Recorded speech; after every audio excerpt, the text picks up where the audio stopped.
Hi, I'm Haley Kershner, Customer Marketing Manager at Anchor, and this is our eighth episode of Off the Clock. And today I have Sabrina Burke with us. And Sabrina, why don't you start by introducing yourself? Well, my name is Sabrina Burke. That is true. I started a practice that's for bookkeeping only called Fluffy Hammer Bookkeeping. It's one of a kind. But I have, even though we're a young company, I have over 20 years of experience working in bookkeeping for corporations, small businesses, mom and pops, tech startups, and all time zones because I work remote now. So yeah, it's been really wonderful. I really enjoy it.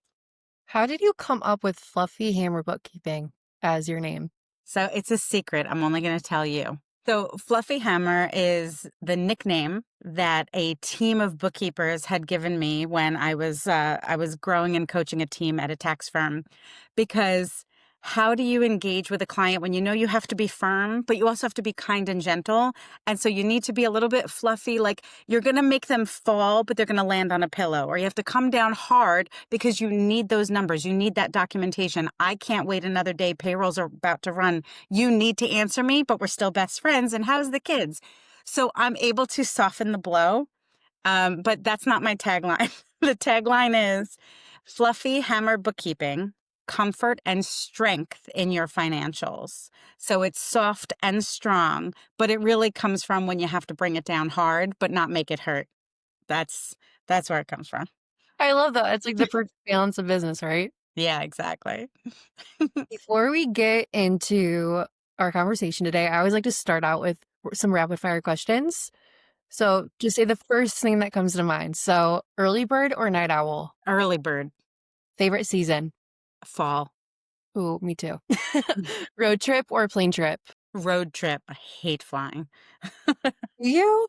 Yeah, every time I have to go to a conference, it takes me 6 months to get my mojo going to get on a plane. Yeah. Oh, I love flying. Like, I don't mind flying at all. I don't like being in the car for very long. Netflix binge or a good book? Good book. And one food that you could eat every single day. Macaroni and cheese. Ooh, that's a good one. Yeah, without a doubt. Macaroni and cheese all day from a box, made from scratch, any way, shape, or form. Mac and cheese is always a crowd pleaser at any event. Yeah, have you ever gone somewhere and people like, ew, macaroni and Yeah. cheese? Like, Why no. would you bring that? All right, Sabrina. So I want to start from the beginning. What led you to become the founder of Fluffy Hammer Bookkeeping? So I spend a lot of time answering to other people for their needs, right? That's part of the job. But I found that I was not able to drive and direct what clients I was working for when I Mhm. started working for tax firms. So a lot of tax firms in 2020, when everybody had to go remote and things had to be done online, they did not have the skills and the abilities to do all the tech stacking or the bookkeeping. They would do write-ups or they would have interns, but they didn't have the bookkeeping. So I had a few firms that engaged with me. One in particular I worked with for 5 years, growing and engaging. But I found one of the hardest parts was engaging with clients that I didn't choose. So I learned a lot, and sometimes you do have to deal with people that you don't like. But I also missed the freedom to say, I can no longer engage with you and I need to go somewhere else, because if I'm being honest and you're not, I can't work with you. If I'm looking for documentation and you're not going to provide it, I don't think I can work with you. And so, as much as I do enjoy working with tax accountants as an outsourced, when you're in-house and you're an employee, you don't have a choice, and that puts people in an uncomfortable situation. You can cash a check as a W-2, but you cannot choose your fate.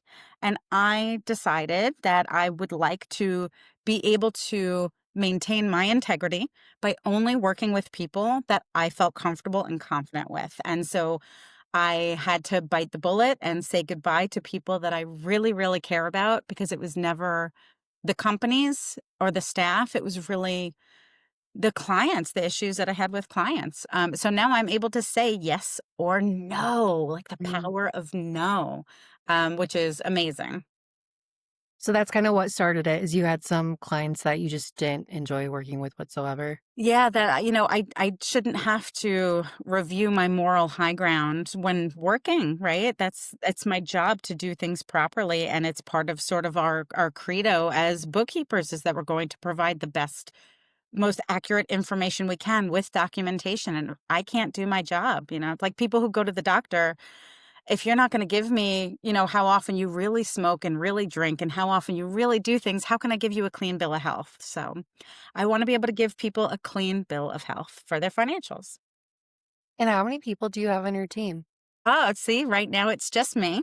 Just you? It is just me, but one of the reasons why I am actually scaling quickly is so that I can get to the point where I can start a payroll. So I know what payroll company I'm going to work for. I've got all of my operational points set up, but I just need a few more clients onboarded so that I can hire my first staff. Where are you hoping to see Fluffy Hammer Bookkeeping in the next 1 year, 5 years? Do you wanna take it really big, or what's your goal? Well, I have some potential partnership opportunities. So I'm thinking that Fluffy Hammer bookkeeping itself can get really big, but not just for bookkeeping. We also do mentoring and training. So I think one of the things that can get really big is not just my team doing the bookkeeping, but my team being so well trained that we train other people. And that I think is what's going to get big. The old days of you're a bookkeeper, that's your only stream of revenue. Not anymore. Everybody's got 3 or 4 different streams of revenue. And that's where I'd really like to grow is not just the day-to-day data and reporting, but also the growth of the whole profession of bookkeeping. Do you have experience with going to conferences and training people, or Yeah. how did you get involved in that? You say yes to things like this. See, somebody somewhere is gonna see this. They're gonna know I use Anchor. They're gonna see a little bit of my personality, that I'm fun, that I'm honest. The number one thing is always that cool art in your background as a conversation starter. And then people realize I'm approachable and they start asking me if I wanna do things. You have to say yes. So, like, I feel like that's the moral of today is the power of no and the power of yes, Yeah. and having the confidence to know what you should say yes or no to. Did you always, when you were in the beginning of your career, did you envision yourself starting your own firm? Never. I didn't want it ever, ever, ever. My husband thought you'd be so good at this. I was scared. I need insurance. What if there's cybersecurity problems? I was very nervous about the liabilities that would be involved. And, what if I lost my home? What if I got into an argument with someone? But I envision, I don't know if you know the movie Moonstruck with Cher.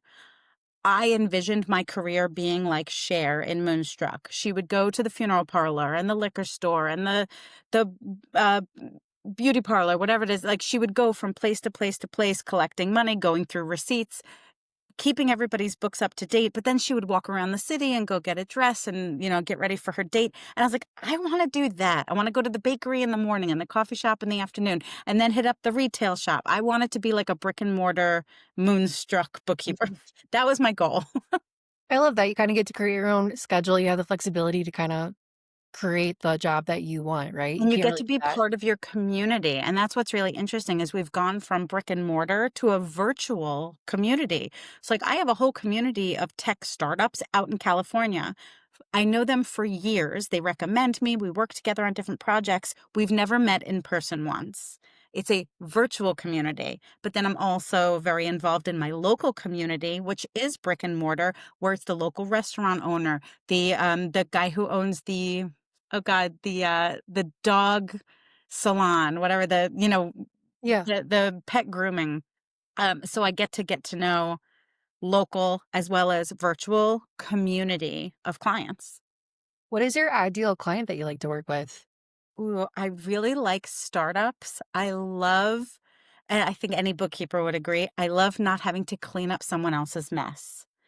I hate when someone comes to me after a bad relationship with baggage of a terrible set of books and or a bad tax accountant and they feel lost. Startups are very hopeful. You can build a chart of accounts from scratch. You can guide them to what the best insurance is for their needs, the best payroll, the best bank, and you set them up to feel so confident and successful that they don't worry about the numbers And then there's transparency. So they feel like they had their finger on the pulse from the beginning. So startups is my jam. Startups, yeah, I don't think I've ever heard people say startups is their ideal client, but you're right, you get to kinda help them build up from the ground running, right? Yeah, they don't how do I know what bank to go with? Chase, Bank Yeah. of America, Brex, Ramp, who do I trust, right? Everybody's selling me a product. Well, you have to think about, what your niche is, what your expectations are, what kind of security you want to be able to have, how many partners you have, what their interest is. So there's a lot of different factors that go into it, which is I think what's helpful having 20 years of experience. I've helped over 100, probably 150 different clients setting up books, passing it on to CFOs or outsourced bookkeepers or tax accountants. So I've gotten to see what happens when you plan well and when you don't. And I love being able to guide people in that direction. They really get a lot of value in that. Yeah, and have you been with a startup who was very small in the beginning and now you've seen them kind of evolve and, like, grow into a big corporation? Yeah, I will say there's one AI company that I was there and very first thing I did was make them some projections to say, here's the money you're putting in and here's how many people you think you're hiring and let's project out how long that cash is going to work. I'll set up your QuickBooks. Now they have hundreds of people. Everybody is six figure and they are I mean, I can't even say their name, but they are humongous. They've got offices in three different cities, and I get to tell people I helped set that up. I knew when they had no employees that a payroll service like Rippling is what they were going to want to go with because they've got multiple states. They're going to need to have HR and they're going to need to have a handbook. They're going to need to have everything synced up to all the other tech stacks. So it's like, even through my experience with other companies, I knew what that company would need before they even had their first staff member. And it's been fantastic. Yeah, that's probably so incredible just to see the evolve and the growth happening with the company that you helped out from the beginning. Well, and it's nice to see when they're successful, how many more people get jobs. That's my favorite is when I see listings of jobs, that is the most satisfying part because it means our work meant people could be employed in engineering or artistry, depending on which department they're in. So it's very fulfilling that way when you get to see the success. When you think back to the really early beginnings of your career, what was the most challenging part no one really warned you about? Oh, geez. Um, no one warned me about any of it. I think how to create an exit strategy so that you didn't burn bridges but that you were able to walk away from an uncomfortable situation. When somebody would make adjustments to payroll that you knew weren't legal, or, someone hired someone and was paying them cash off the books. And when you're not comfortable, you need to be able to wake up in the morning and look yourself in the mirror and say, I'm going to do the best I can today. And if there's something that happens that makes you uncomfortable, then you shouldn't be in that situation. But if you just say, I quit, I'll see you in 2 weeks, or sorry, client, I'm never coming back again, you're also burning bridges of your own reputation. So you're in a position of like salvaging yourself, but also maintaining being reputable. So I'm sorry, I'm just not the bookkeeper for you.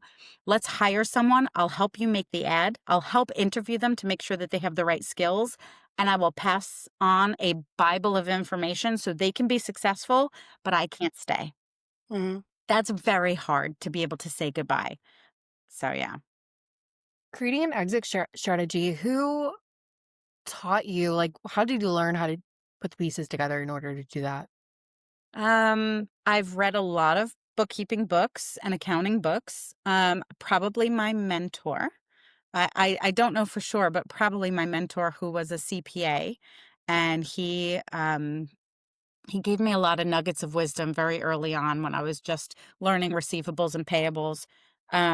But I don't think I can pinpoint like a day, a moment where someone said have an exit strategy. But even for my own business, you should never go into something without thinking about if something happened to me or when I'm done with this phase, what happens next? Am I around to take care of it and wrap it up? If something happens to me, do my loved ones know how to wrap everything up? You know, um, who has a power of attorney for the bank accounts for my business or for my clients' businesses? So I think it might just also come with age, dare I say, with maturity comes the concept of something has started. What happens when it has to finish? And let's keep that in consideration. Yeah.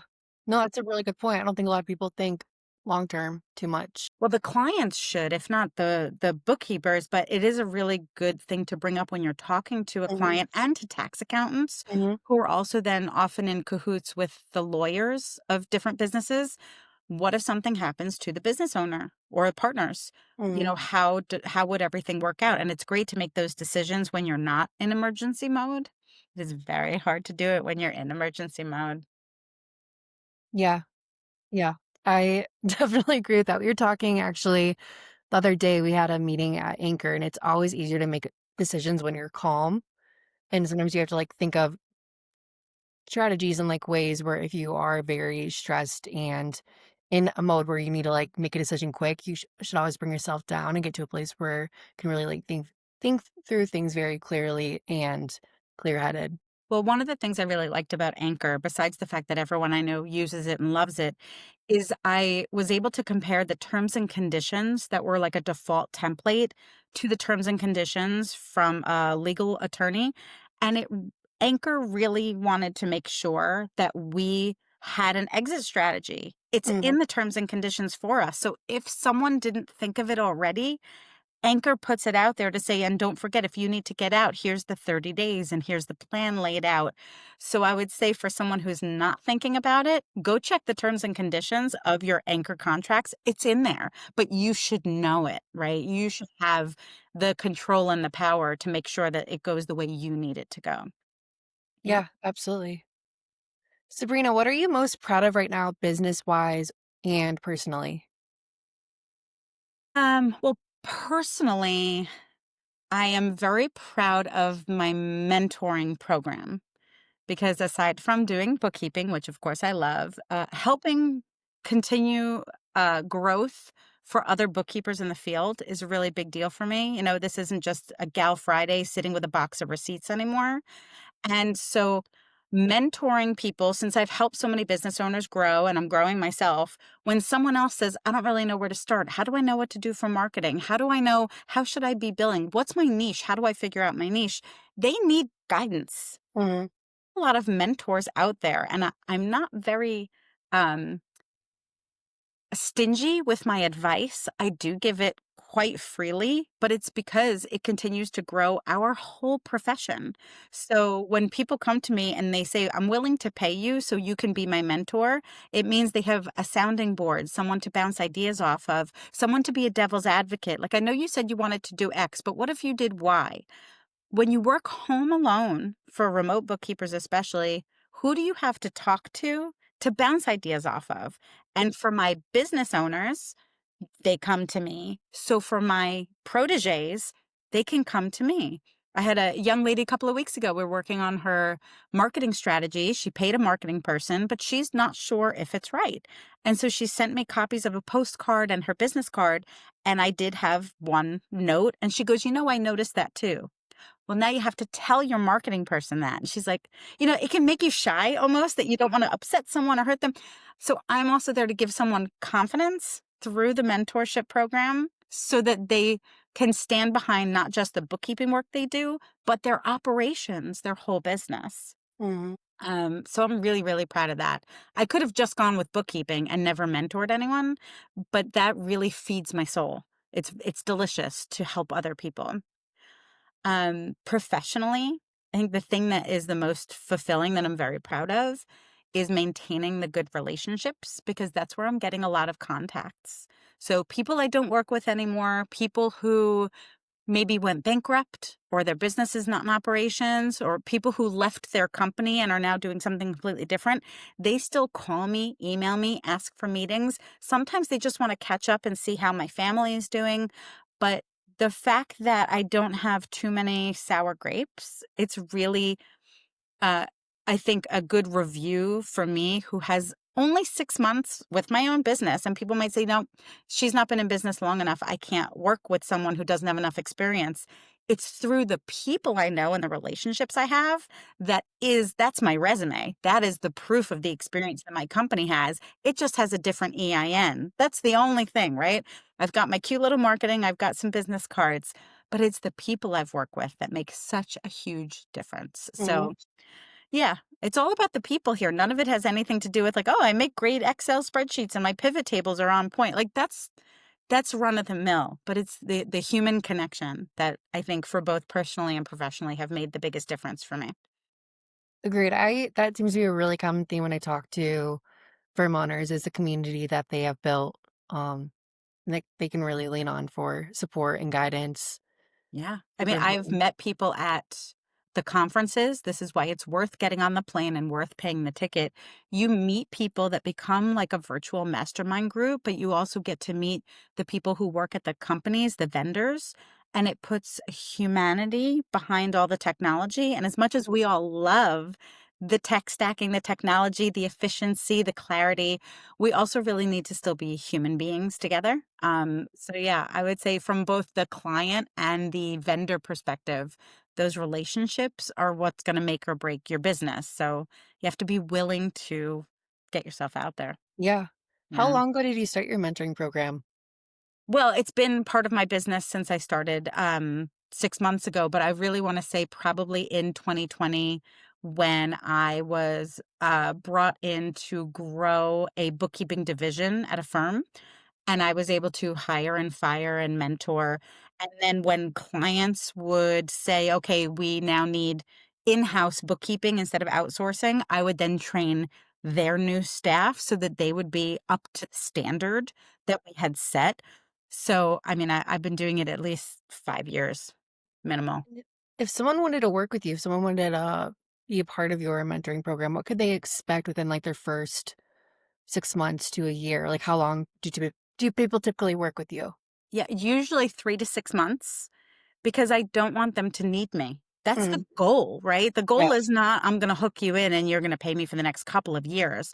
The goal is to find out their goals. So every person has a different program. So if your goals are, you're really good at bookkeeping, you're really good at financials, but you're terrible at getting organized. You don't know about how to, organize your own calendar or how to prioritize your operations. People wake up in the morning, start taking care of clients all the way through the day, and they never took care of their own business. So I am here to get them on that track that they're looking to for their goals, and then they go on their merry way.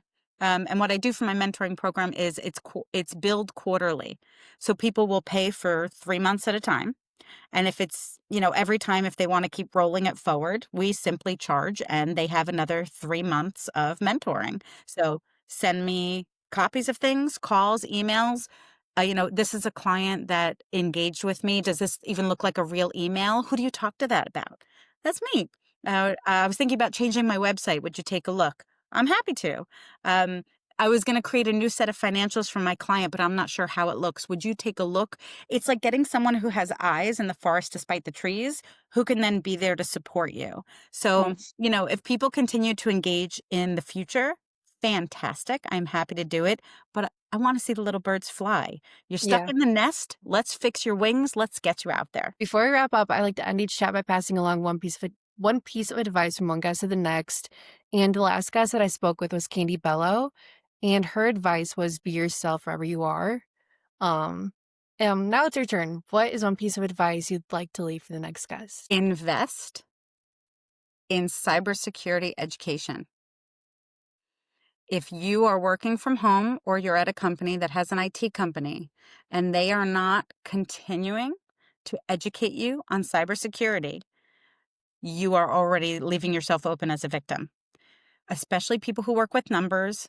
I'm obsessed with watching the Bernie Madoff movie because I can't believe how he faked statements. But people can fake invoices, fake emails, fake all kinds of things. So if you're leaving yourself susceptible to being a victim or a client being a victim, and I did learn a couple of times the hard way where a bookkeeper working under me was not trained well, received an invoice, thought it was from the business owner, but the letters were inverted in the email. They didn't notice. They went ahead and sent money out that never should have left and ended up costing us money because we had to give it back to the client.